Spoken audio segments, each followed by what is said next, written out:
and Assalamu alaikum everyone. Welcome back to another episode of the Medical Talk. We have Dr. Omer Awan with us. We conducted a session with him at Ziauddin University back in December 2022, which was an amazing session. And Dr. Awan came to Pakistan and we had really good conversations with him. And I'm so glad that we could connect with him again and we have him on the podcast. So thank you so much, Dr. Awan, for taking out the time. I know that there's a lot of time difference. Thank you so much for joining us. First of all, wa alaikum assalam, Anusha. Thank you. Because it's 6 a.m. in Pakistan, mashallah. It's like Fajr time there, and here it's 9 p.m. So no problem for me. So very happy and honored to be here. No problem at all. Thank you so much for coming. Dr. Awan, we have been following you on YouTube and your Instagram page, and you have a lot of very useful content out there. Very few doctors have put out such content that is related to their specialty and is so helpful for people. You also write for Forbes. So, what has that journey been like? Where were you born and raised? What was your early education like? And how did you get to this point of becoming a diagnostic radiologist and then delving into social media and video making and education and teaching? So I was born and raised in America. I'm from Baltimore, Maryland, exactly where I am right now. I was born and raised here. My father and my mother are from Pakistan. Obviously, they immigrated here in the 70s. Like my father, who's a pulmonologist, came here in 1974 when there was a shortage of physicians in America. So he was recruited. He went to King Edward Medical University. And so I'm here. I was born here. I'm a product of the American system, the American education. And, I saw all the great work that my father has done, in terms of, how he's able to help patients, impact patients. And it was something that I wanted to do at some point in my life. I also wanted to be a teacher, really early on, enjoyed, being a student in high school, college, and I saw the impact that teachers had on students. So it was something that I wanted to emulate at some point. So that's why I really wanted to be a physician, for the impact that I wanted to have. And I studied here in the United States. I went to George Washington University for both college and medical school. I majored in comparative religion in college at George Washington, was studying philosophy as well. So even though I was pre-med, you don't always have to major in biology or science. Like, many people tell you. I did something what I wanted to do because something that I wanted to pursue. I've always had a passion for understanding religion and spirituality. So that's what I pursued in my undergraduate studies. But then ultimately I did go into medicine and I went to medical school at the same institution, George Washington University. And, really my field of radiology was something that I figured out very late in my career. It wasn't something that I went in thinking, oh my God, I'm going to be a radiologist. That's not the case. In fact, I actually wanted to be a cardiothoracic surgeon for a very long time, especially in my first early years and my first year, second year. And then, by the end of my third year, I'd realized that, it would be very onerous to be a cardiothoracic surgeon. And, the time consumption would have been a lot. I wanted to have a family. As you know, I'm married. I have 4 kids. So, that wouldn't be possible, or I wouldn't have a lot of time to spend with my family if I pursued that route. So then I started thinking about things like dermatology, ophthalmology, and radiology. And I really stumbled on radiology very accidentally. So I tell this story that, in my 4th year, at the beginning of my 4th year in August, and remember, EROS applications are due in September, just a month later. So, and I was actually thinking about doing ophthalmology. But I took radiology as a course, in August, and I did it not because I was interested, but because, I thought it'd be an easy rotation. I could spend time doing my application, and, I thought it'd be like an easy grade for me to do. And so then that's why I went into it. And then when I went into it, I was like just blown away by how awesome and amazing it was. I saw, how radiologists were able to, interpret images, make a huge impact on, patients, no matter what field or specialty, it relies on radiology. I saw the versatility of the field, how you can do biopsies, you can read studies. There was a lot of flexibility. A lot of the attendings that I was talking to had lives outside of work. They had a lot of interests outside of work. They had families. So, it just really appealed to me on a lot of levels. I'm really glad that you found the field that you love, because it's very difficult at times for a lot of medical students, especially in the first few years of med school. There's so many things that you can do. There's so many options in medicine that it gets very overwhelming at times to know what you really want to do. Absolutely. No, I think it definitely is very difficult. Also, because even in America, I'm not sure how it works in Pakistan, but not everyone is exposed to radiology. Like, radiology is not a compulsory clerkship in nearly 50% of institutions in America. In some institutions it is, but even where I am at University of Maryland, students don't have to take radiology to graduate medical school. It's an elective. It's not like, general surgery or internal medicine where you must take it in order to graduate. So, I could have gone through medical school. I went to GW, but I could have gone without even having taken radiology, and I would never have been a radiologist. So, definitely it's very hard to know. And you won't know until you actually try it, or if you actually, say, hey, maybe I should do a 2-week or a 4-week elective in something. Just try it out and see how it is and how it resonates with you. That sounds like a really nice way to find your field of interest. So, Dr. Awan, you also have a YouTube channel, and a lot of people are learning a great deal of information from it, especially those who are interested in radiology. So, what was the thought behind that channel, and when did you start it, and what has that journey been like? Yeah, so the YouTube channel is called MedEd Page, MEDEDPAGE. I publish, videos on radiology, so weekly musculoskeletal radiology cases. But I also have many other videos, like I have USMLE tutorials for medical students, so all medical students, whether or not you're interested in radiology, you could be interested in general surgery, internal medicine, you will benefit from the musculoskeletal videos. Also, tips on the match. So again, no matter what field you are, like how to write great personal statements, how to ace your residency interview. So they're very general videos. And I've even expanded it even broader to have public health videos. So if you're not in medicine, like if you just tip videos on, how to keep your house safe from viruses, or, why vaccines are so important, or, just very general public health videos that appeal to a more broad spectrum of the population. And, the reason for this is just because I love education. I love to teach, and I'm always trying to find innovative ways to teach and innovative ways to make learning fun and innovative ways to make complex topics very simple. That was really my motivation. It wasn't like I never had a plan to have a YouTube channel. Like if you asked me, 10 years ago, I would never have told you that I want to do a YouTube. I started in, 2019, but I wasn't very serious about it.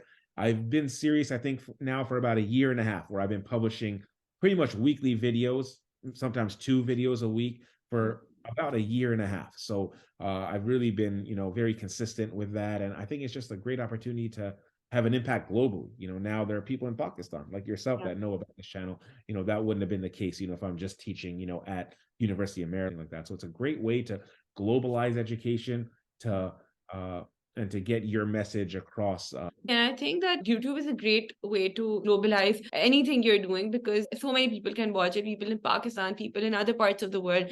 If you're only reaching in the US or a particular part of the world, then it's limited to that area. And I think this happened at the Ziauddin seminar that you had. Everyone was asking you questions, specific questions about the match, and you had a video for everything. So that's really great. And it's great that there's information out there, because there are a lot of people who are very confused about what to do, and then they have to pay huge amounts of money to some people who guide them, give them very basic information that should be easily available out there. So it's great that you have it all out there for free, and medical students who can't afford these avenues can access the information very easily. I 100% agree, Anusha. Like I think that was one of the major reasons why I did this, because I really wanted free education for everyone. All the advice that I give, it's advice that I wish I had. And, people in Pakistan, people in India, people in, wherever, sitting in Australia and wherever you are, like should have access to this information for free. I believe that. I don't think anyone should pay. Like I have people like messaging me saying, "Oh, I'll pay to do a clerkship at your institution." No, you should do it for free. This is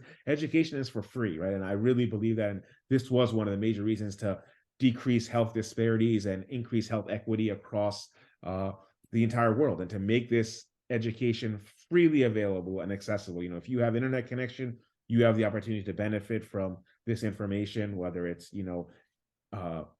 tips on the match or advice, learning radiology, learning public health, whatever it is, it should be at your disposal. So, Dr. Awan, you talked about public health. I know that you've done an MPH as well from the Harvard T.H. Chan School of Public Health. So, what was that experience like, and why did you decide to do a public health degree apart from your residency in diagnostic radiology and your MD degree? I've always loved public health, and I'm a student. I'm a student at heart. I love to learn, and I'm always wanting to learn new things. Public health has always appealed to me because it's a way that you can make a huge impact on society, right? Public health issues are very critical, as the pandemic taught us, right? I mean, that was nothing but public health, right? And there's so many issues about public health. I'm very passionate about, spreading important and useful and evidence-based information for society to benefit from. So, that was really the major reason. I thought that I needed to get a little bit more expertise in public health. So that's why I did this from 2016, 2018. So that's when I did just, before 2 years before the pandemic, I finished my public health degree.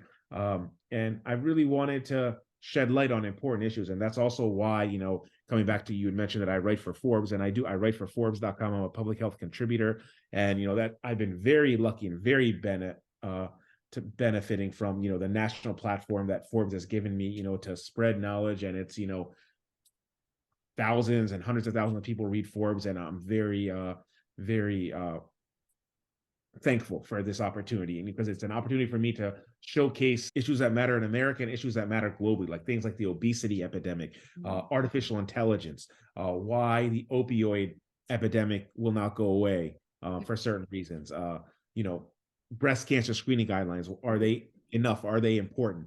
All these issues that are very important, I'm able to write about and, spread and give my insights on, which I think are very important. And it's been one of the more meaningful things that I've done, to be able to contribute positively to society and to help educate people on important matters. I think it's really important to keep trying your best to educate people who are around you, because the world is changing so fast. There's so many things that are coming in every day. For example, your recent article on the breast cancer screening, the changing guidelines, I got to know that through your article. Especially for medical students, we are generally so busy with our clinics and our university, our classes, that it gets very difficult to stay up to date with everything that's happening. Absolutely. No, thank you. I appreciate that. I know what it feels like, because when I was in medical school, not too long ago, I was in medical school 2004 to 2008. Yeah. You're just focused on learning, medicine, because that's all the time that you have, right? You have to learn, all the different diagnostic tests. You have to learn, okay, well, how do I take a history? How do I do a physical? How do I do these things to pass my board exam? So, you have very little time to soak in and to really reflect on all these other things that are going around you around the world. So I'm honored that you have benefited from these Forbes articles. So thank you so much for that comment. It means a lot to me. And no, I totally understand. And, if we can make, this knowledgeable more accessible to people in a way that resonates with people, in a way that people can relate to it, then, we've done our job. So that's great. Definitely. And thank you for your contribution and for highlighting such important issues. A lot of people know that you mentor a lot of students who want to come into radiology. I know that you have mentored Dr. Hamad Malik, who just matched into interventional radiology. And it's very unheard of to match into IR for someone who is an IMG. It's a very difficult thing. I think you also mentioned this earlier at the Ziauddin seminar, that it's almost impossible to match into IR for someone who is an IMG, because it's such a competitive specialty. What do you think someone who is an IMG who wants to match into radiology can do differently? I think it's a product of his hard work, probably very little of what I did and everything that he did, so I think credit goes to him. The credit really goes to the hard work, the determination, the enthusiasm that he put forth, the prayers that he did to God Almighty. Don't ever underlook that. Prayers get answered. Parents' prayers get answered. These things are all very important. But with that said, yes, you're 100% right. It's interventional radiology is one of the most, if not the most, competitive residencies in America. It's no easy task to do what Hamad Malik did, and I'm very proud of him.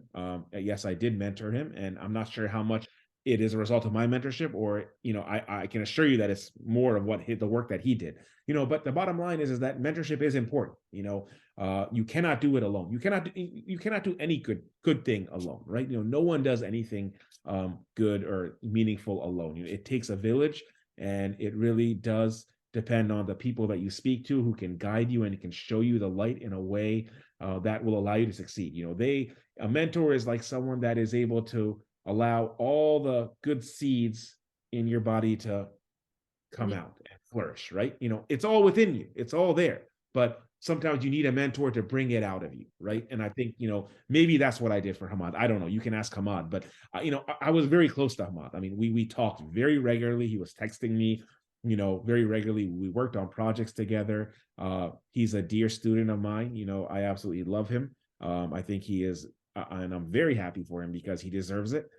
He did very well. He put in the time. He really, he went from being unmatched, that is unheard of, to go unmatched 1 year and then to go to, interventional radiology at a very prestigious institution, Dartmouth Medical Center. So, he put a lot of work in. He really did an introspective review on himself, on what things that he could improve. He started to network. He started to meet other people. He reached out to a lot of different people. He started to write manuscripts. He worked very hard. He made all the right connections. He did observerships. He did an observership with me at University of Maryland. He got a letter of recommendation from me, from others.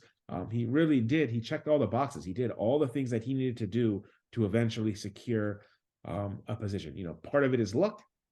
Part of it is God's will. Part of it is hard work and determination. Part of it is mentorship. It's really the combination of everything that I think allowed him to succeed. Definitely. I think he has worked really hard over the past few years because matching into IR is very difficult, and then going unmatched and then matching. And he's very hardworking, and obviously he has a lot of passion for the field of interventional radiology. I think if you're very passionate about something and you're hardworking and you pray to God, then I think everything works out in the end for the best. I think I agree. I mean, I think the bottom line is, if you want something, you have to work for it. That's life. This is a law of life. If you Yeah. have to really try and put your best forth, and you go 100%, don't just go 50%. I mean, residency is hard, and especially in America, especially for IMGs, it's an uphill battle. So really you have to be 100% invested into this project if you want to succeed, because it's no easy task. So the more effort you put in, the more reward you will get, and people notice, program directors notice, other people notice, God notices, everyone notices, when you put that extra effort, extra mile in. So, it is possible. And I want everyone to understand that, even if you're sitting in Pakistan, you're sitting in Rawalpindi, you're sitting in the Gaon, no matter where you are, it's possible. You just need to make the effort, put the right steps, meet the right mentors, take the right courses, do well on your board exam, get the right letters. All these things matter, but you can absolutely do it. Do you think that there is something else that IMGs can do, something they can do differently so that they can match into competitive specialties? I think you have to be realistic too, Anusha. Like, I think you have to be practical in your approach, because not everyone can match into radiology. That's just a fact. It's very competitive. It's like a top 10 competitive specialty in America. So, if you're getting a 220 on step one and a 220 on step two, and you're from Pakistan and you're expecting to match into radiology, that's probably not going to happen, right? Because, if you're talking about getting a below average score, you're already an IMG. I'm not saying that that's fair, but that's the reality, right? Like, you're already an IMG, so you already need to do much better. You need to do way better than the average, right? Because you're fighting against and you're competing against United States students who also have a difficult time getting to radiology. Not every US student can get radiology. So coming from Pakistan or coming from India or coming from, wherever, any other country, you have to be an exceptional candidate. So you have to be realistic. If your scores are not very good, you haven't done well in medical school, then you have to be honest with yourself. Go towards a specialty that may be a little less or easier to get into. With that said, though, if you have great scores and you've done well, then it's all about visibility, as I explain in a lot of my YouTube videos. It has to do with your visibility, getting yourself out there, doing observerships, finding US mentors, being able to do projects with those US mentors, whether it's research, educational activities, so that eventually you can get letters from them so that they can fight for you. All these things make a huge difference and a huge impact on your ability to eventually, match into the field of your dreams. And of course, prayers and hard work, there's nothing like that. Definitely. I think prayers go a long way. I think sometimes we just forget the power of prayers because we're in that phase of our life where we're always working and doing something. 100%. Prayer. Most of the success I've had is not because of the work that I've done. It's because of the prayers that I made to, Allah subhanahu wa ta'ala, even, this opportunity to do Forbes, I pray that I love journaling. I love to write. I was like, yeah, Allah, please bless me with being able to write on a national platform. And I prayed for this for years. I went to the Kaaba. I did Omer. I begged Allah for this to happen. And, mashallah, Allah accepted my prayer, so, this, the prayers work, and it's all about sincerity. So I think, don't ever underestimate the power of prayer. Definitely. So, Dr. Awan, you talked about visibility, and I think it's very important to increase your visibility and get out there, talk to doctors in the US, make connections. But it's very confusing for us as medical students to understand what steps we can take to increase our visibility and to make connections. You have to use all the resources that you possibly have to find people to work with. So what I mean by that is that if you have friends or colleagues that have worked in the United States, reach out to them, ask them, who are their contacts? How did they get it? Asking them their way or their path can open a path or a door for you. Getting contacts or getting emails from people that have been successful, doing it. If there are people or a postdoc, attendings that take IMGs under their wings into research fellowships, get their emails, apply to those, ask people who have been successful how they applied and how they were successful. Do your own research, find out programs that are more favorable to IMGs and reach out to them and ask them, is there an opportunity to do observerships? There's no harm in emailing. You may not get a response, but you would never know if you didn't send the email, right? In fact, you should expect no response because most people don't have time. I get so many inquiries on a daily basis. I try to respond to all of them, but I honestly don't respond to everyone because then I'd be spending all day responding and I'd have no time to do my work, right? So it's very hard. It can be very overwhelming, even for me. Like I get a lot. So it's very hard for me to respond to everyone. I try my best to respond to whoever I possibly can. So, but the point is that you have to put yourself out there. You have to email people. You have to ask people who have been successful. You have to, all the connections and the network that you have, use that to your advantage. Ask the people that have been there who are your friends. Get their emails, get their contacts, email them, email their attendings. Find out how you can apply for an observership or an elective or a research postdoc. These are things you have to be as proactive as possible, and you have to be as aggressive as possible because it's not just going to land on your lap. Without the work, there's no way you're just going to magically wake up one day and get lucky unless answer major prayer of yours, and you're very lucky. So, it takes a lot of work and effort. So you have to put yourself out there. Definitely. I think reaching out is the best way because not everyone can respond. As you mentioned, that doctors have a lot of work to do. It's just not realistic to expect everyone to answer to your email or answer to your message on LinkedIn. But I think you should just send out emails and send out messages to doctors and someone will respond. Absolutely. Yeah. I think, you just have to keep trying and keep doing it, and hopefully some people respond. Yeah. I message doctors that don't respond to me. You know what I mean? So it's like it happens, so doctors are very busy, as you said, but you just try your best and leave the rest to the Almighty. After an applicant is offered an interview, when you're in that interview, what do you look at personally when you are taking an interview and talking to an applicant? What are some of the things that you look for in an applicant? I think it comes down to just being genuine and authentic. Is the person in front of me genuine and real about their interest, or are they just going through the motions? Yeah. And it's also, we're trying to assess how good of a fit they are into my program, right? So it comes down to, okay, well, this person is applying to my program at University of Maryland. Are they a good fit for the culture that's at University of Maryland? Will they thrive and succeed? And will they be a good part of the team at University of Maryland or wherever I am, right? So it comes down to just having a conversation, being able to relate to that person, how authentic they are, how genuine they are, and how good of a fit they are. So all those things I think are the major things that I'm assessing when I'm interviewing. I think that's a very important thing to remember because a lot of program directors that I've talked to have also mentioned the same thing, that it's very important to be the right fit because at the end of the day, you will be working with that person for a very long time. It's a lot of time. It's almost the same time you spend with your own family. So it's very important to connect with that person, be able to work with that person. Absolutely. I think it is a family, you join a family, for radiology is a 4-year residency. Other ones, internal medicine, 3-year residency. You spend a lot of time. You're spending many hours, days, nights. Very important to find a culture that fits with your type of lifestyle or where you will be comfortable.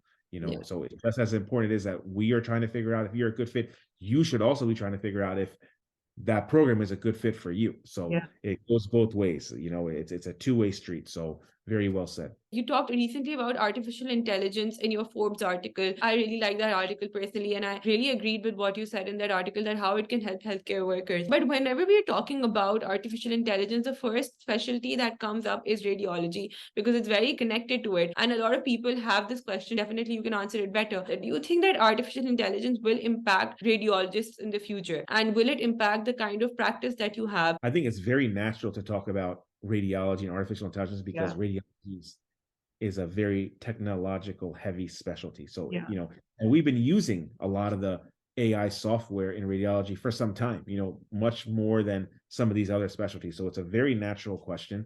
And the question is absolutely AI will, impact radiology, but not in the ways that many think. Many think that it will replace radiologists. I'm not quite sure that we are there. I think I see AI as a way to augment radiologists and a way to make us more efficient. If you remember back in 2000 and the 90s when people said, "Oh, the internet is coming and so many jobs will be taken, doctors won't even be able to give information to their patients." Well, we're 33 years later. Has that changed? No. I mean, we still, it has not, taken away jobs. And I don't feel that that's going to be the case for AI too. I think you know, physicians are burning out. We have all sorts of problems with how many studies we have to read. I read more studies now than I ever have read.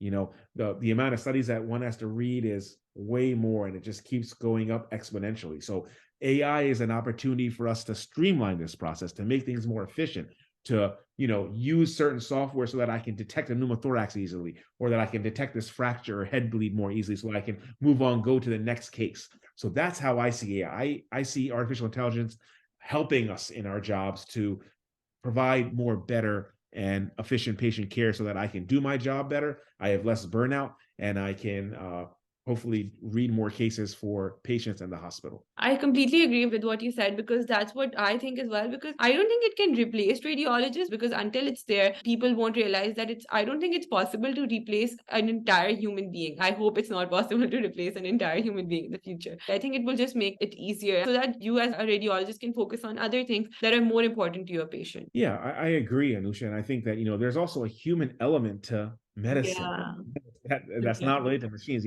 The way you interact with a patient. We still, as radiologists, we do biopsies, we talk to patients.